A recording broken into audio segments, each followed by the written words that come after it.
This is episode 1. What is grammar? To start off our series, we're going to seek to understand what it means when we say grammar. And we'll do this in the context of English grammar. So to begin our journey, let's take a look at the following exercise.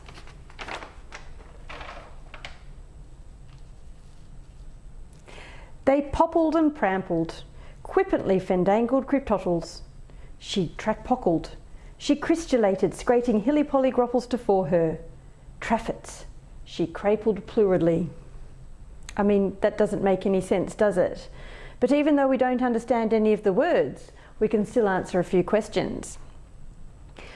What kind of cryptottles were they? What did the cryptottles do? What did she do in response? Scrating hilly-polly-gropples to fore her explains what? How did she crapel? Would you want to be in her shoes? Why or why not? So let's go back and answer these questions together one at a time. What kind of cryptottles were they?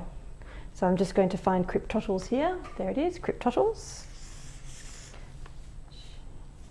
They were quippantly fandangled cryptottles. What did the cryptottles do? This is they, as in the cryptottles. They poppled and prampled. What did she do in response? She track-pockled. Scrating hilly-polly-gropples to fore her explains what? Let's find that. Scrating hilly-polly-gropples to fore her. Oh, she crystulated. It must mean what crystallate is. That's how she crystulated, by scraping hilly-polly-gropples to fore her. How did she crapel? She crapeled pluridly. Would you want to be in her shoes? Why or why not? I think that whatever we say to this last question, as long as we can justify ourselves, it's probably going to be okay.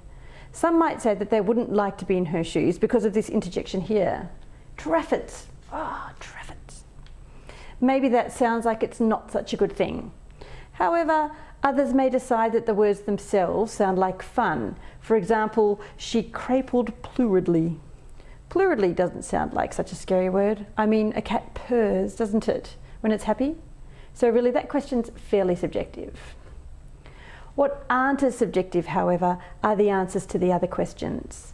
So even though I made up a good portion of these words, the relationship to each other are quite certain, based on information such as the type of endings the words have and where the words come in the sentence. We can even guess at how to pronounce the words based on our understanding of the letters and how they sound. And we can do this because of grammar. And that's what we're going to investigate in depth over the next few video series. So enjoy. The next video is actually going to look at 2 different approaches to grammar: descriptivism and prescriptivism. And we're going to clarify which ideology of grammar we will be using in our own exploration of the English language and how we're going to do that.